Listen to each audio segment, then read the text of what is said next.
Hey, this is Notser, and today we're talking new ships that Wargaming teased recently, new mechanical improvements, and then a new game event. So, Wargaming has teased a German cruiser, a British aircraft carrier, British battleship, a Japanese DD, and a pan-European DD. First up, we've got the German cruiser Siegfried. That's going to be the O-class title. It's a Tier 9. It's going to have 6 380mm guns. Yes, it's a cruiser at Tier 9 with 380 millimeters. Super exciting. It's going to have your typical hydroacoustic surge, improved penetration for high explosive, and pretty good armor. So it'll be more tanky than what I'm going to assume any previous battle cruiser at Tier 9.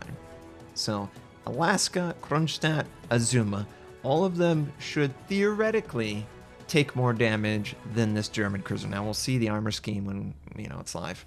62,850 life. It has 27mm bow and stern, which is good.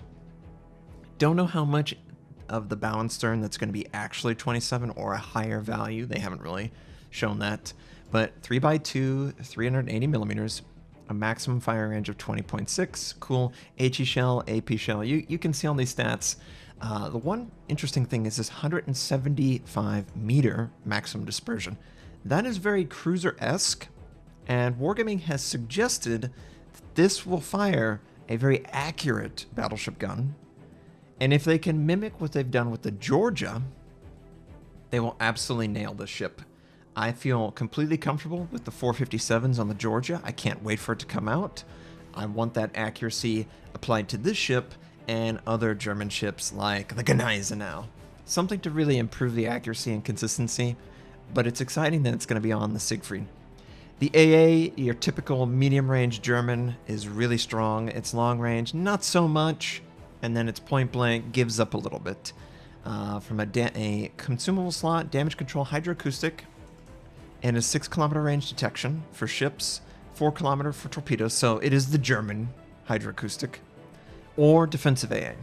You can choose a fighter or a spotting aircraft and repair party. So, very interesting. Here's the model. Looks fabulous. Love the camo. Love the lines on it. It's really German, obviously. And it's going to fit right in with the Scharnhorst and the Gneisenau. Next up, we've got the Pan-European destroyer Friesland. This is going to be a Tier 9. It is supposed to be a support destroyer with an unusual set of consumables and weapons. Now, the unusual weapon loadout, it doesn't have any torpedoes equipped. It only has 4 120mm guns on 2 gun turrets, but the reload is 1.8 seconds on those 120s. These are probably the British 120s, so if you're familiar with the British 120s, they have a pretty high fire chance. Their AP to HE ratio is interesting, and you will have to fire more AP as compensation for the lack of pin that comes with 120s. Pretty good accuracy, pretty insane rate of fire. Very curious to see how this works out. The AA defense, it looks alright. I have no issue with it at all. In fact, it looks pretty good, honestly. Probably really good from a DD standpoint. Maximum speed 36, all these stats are very usable. 8.2 surface detectability. For the Siegfried, you have a surface detectability of 15.1. So it's going to be in the 13-ish for Siegfried. That's fine to me. This 8.2, it'll place it, what is it, like 6.1-ish kilometer, fully max buffed. From a consumable loadout, damage control, smoke generator, defensive AA, and hydroacoustic. This has, every who's who skill of a support. Very intriguing. If this is something that is successful, maybe we see it come to a full pan-European DD line. This sort of support DD would be really fascinating, and honestly, I would love to have all of these tools equipped to a capable ship. Giving up torpedoes, though, is a big deal. You basically can't knife fight anything other than DDs. Visually, it looks great. It does look very modern. I think it's 1950s, 1960s ship.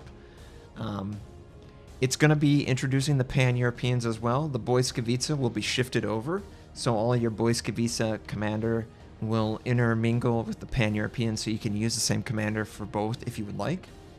Overall, looks very attractive. At tier 6, we've got the British aircraft carrier Ark Royal. This is the ship that contributed to the sinking of the Bismarck, and that is why everyone is going to know it. That is probably why it'll be a popular ship. From a hit point to a maximum speed standpoint, it's cool, okay, but I really want to talk about the aircraft carriers. So you've got British aircraft carriers that move fairly slow. They have unique flight size. They're pretty large flights, honestly. A total of 9 aircraft in the attack aircraft, 6 in the torpedo bomber, and 9 in the dive bomber.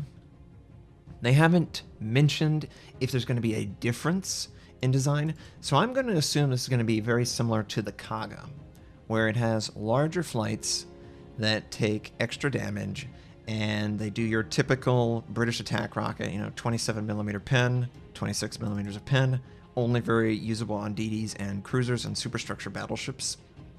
But this is a tier 6, so honestly that rule doesn't really apply. This can be used against equal tier battleships. It's going to be good. The attack rockets are going to be good.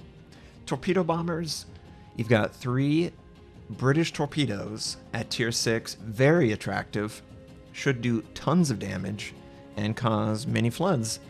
And then the dive bomber squadron, you've got, fairly reasonable, horrible penetration. 18mm penetration. That's a big negative.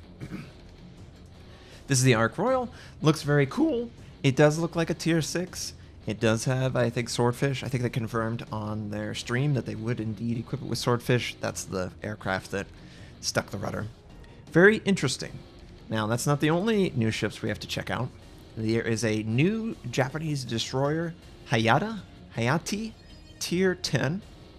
This is going to be very interesting because it's sort of the Shimakaze dropping a torpedo tube, gaining torpedo reload, and gaining much faster rearm on the main battery. It's 3x2, 127mm, the exact same guns that are on the Shima.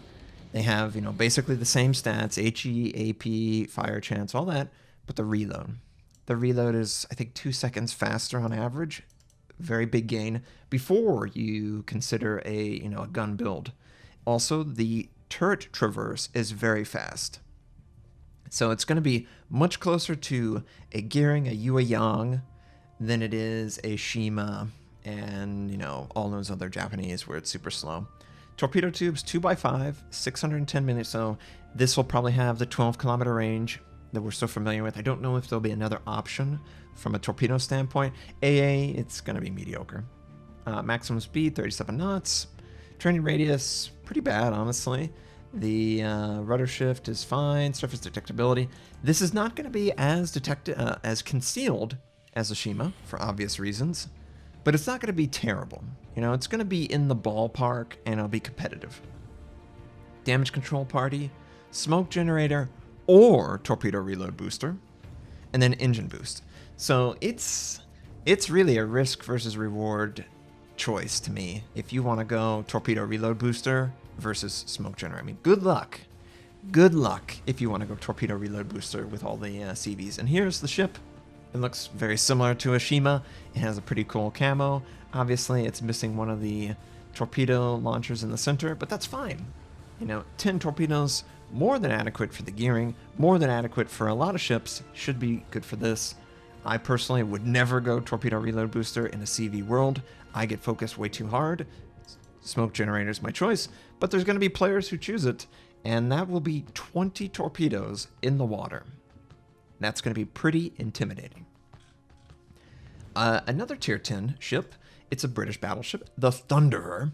Now, the Thunderer was mentioned by Little White Mouse a long time ago, and it was sort of a solution for the 457 problem.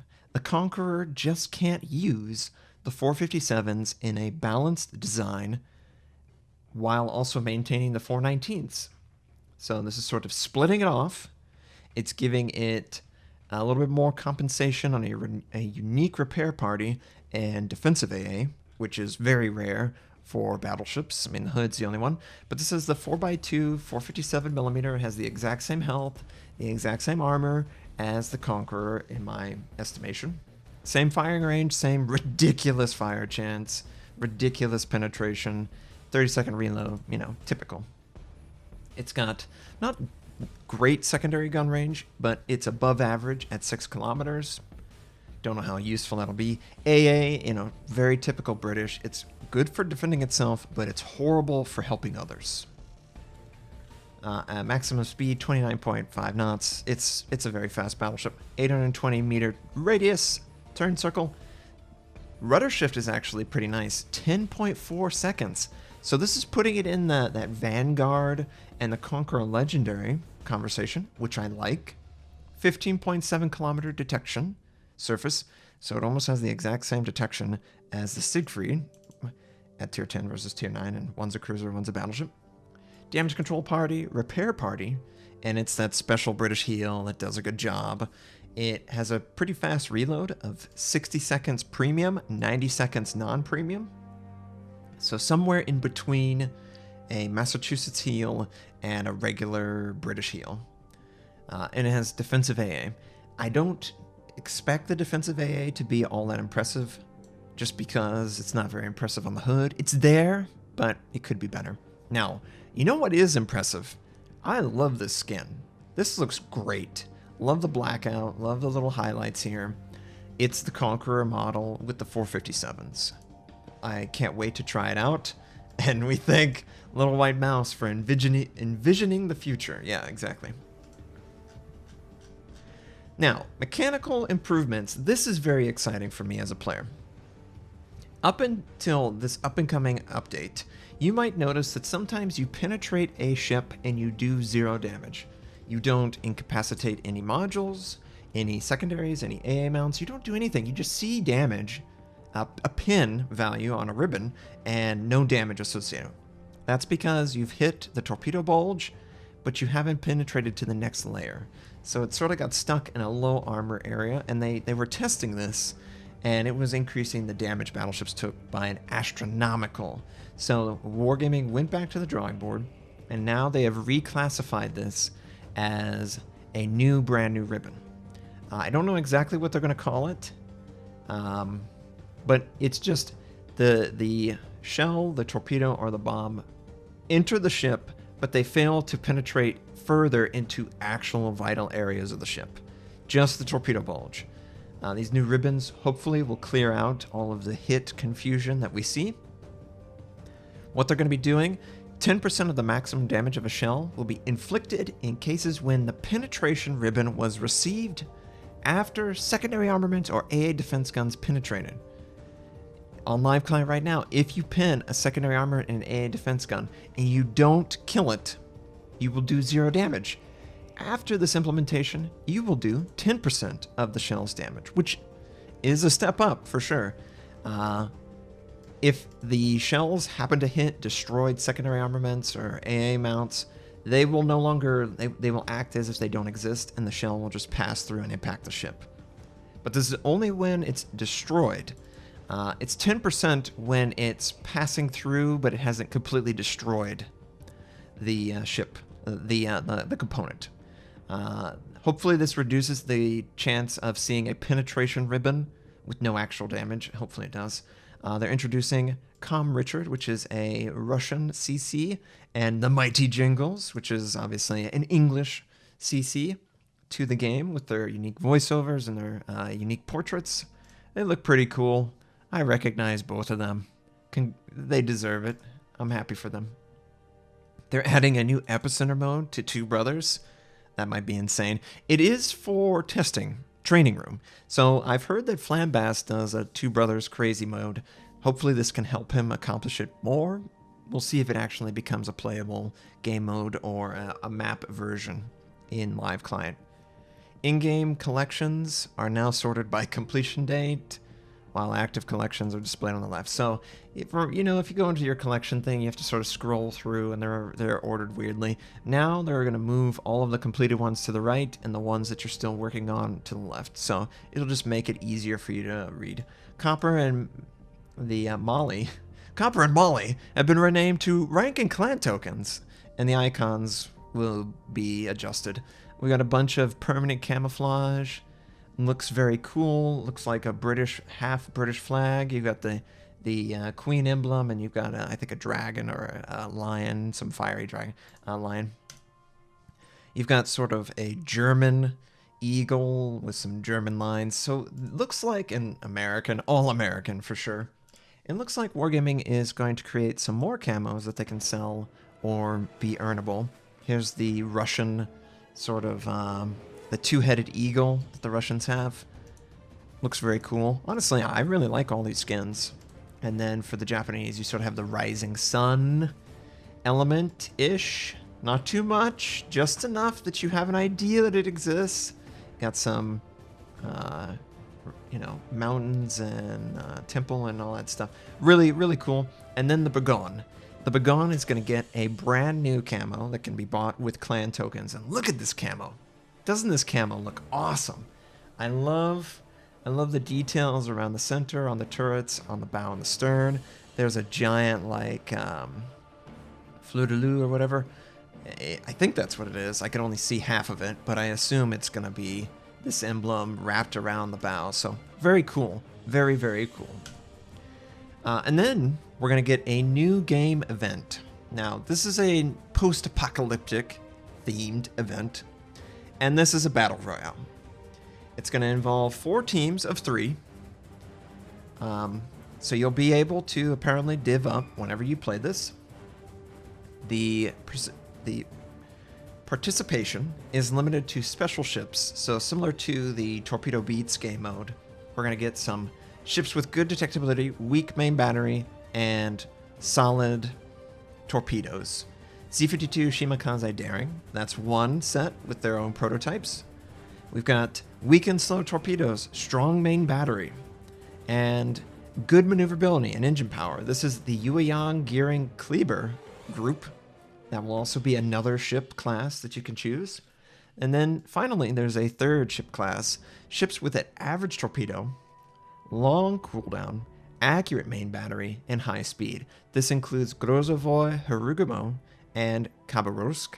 There will be a prototype there as well. They're going to have special unique for the game mode. Here's some camouflage available. This looks like the Yueyang, just because of the way it's sitting in the water. And all these camouflage will be available at some point through the in-game store that you can buy for these ships. So obviously it looks awesome. The Misujet, jeez, is this maybe a German?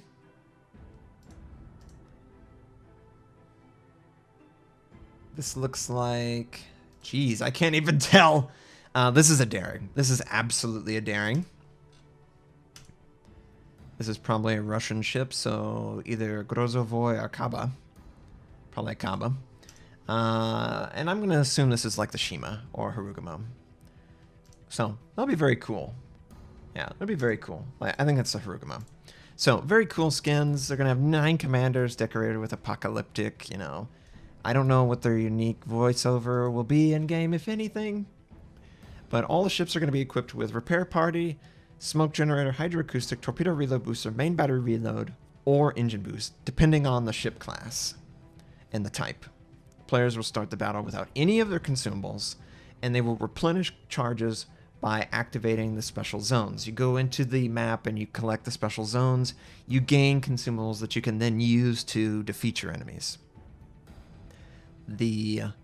It'll also give you a repair party equipment. So this is very interesting. As you play the map, there will be a gradually shrinking safe zone. And if you stay on the outside of that safe zone, you take damage. Battle Royale, in a nutshell. The winner of the battle is the team that survives the longest. Also added a special camouflage dedicated to the event, and a new container, and a temporary resource. So we're all very familiar with this. Here's the Benham. The Benham is the Tier 9. This is the one with the Fletcher-like torpedoes, 2x2 on each side. Looks very cool. We have the Hill. This is the Tier 5 with the deck that goes all the way from the bow to the stern with the same surface, so that's interesting. Then we have the Worcester. Now, I don't want to talk any crap about any skins, but These DD skins are far cooler than the Woosters.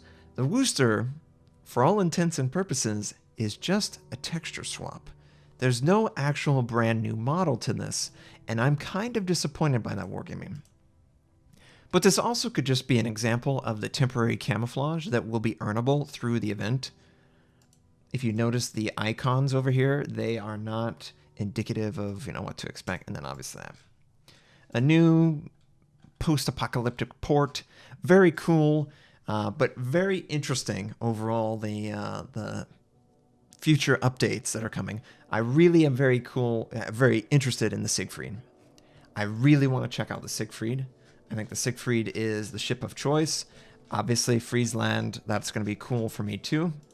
And, Thunder and the, Hayata. I've already loved the Shimakaze gunboat build, so I will be looking forward to playing even more of it with this ship. I can't wait to test these out. Tell me what you think about all these ships. I'm hoping that if we put enough influence on wargaming, they will consider making the Thunderer and the Hayata, or Hayati, a part of the alternative line, similar to the Krimmel and the Pobeda, which is going to be the Slava. I'm hoping that you'll be able to choose whether you want the main Shima, or a gun-focused version, or the main Conqueror, or a larger caliber version of with the Thunderer. But that hasn't been confirmed yet, so that's all speculative. But I'm hoping that's the direction they're going with this, because it would make the game more balanced. Tell me what you think. Thanks for watching. If you'd like to check out more of my content, you can click the most recent and the most relevant uploads. You can also subscribe. I do daily World of Warships videos, first impressions, how-tos, news articles, reviews. I stream at twitch.tv/Notser. Thank you, have a wonderful day, and I'll catch you next time.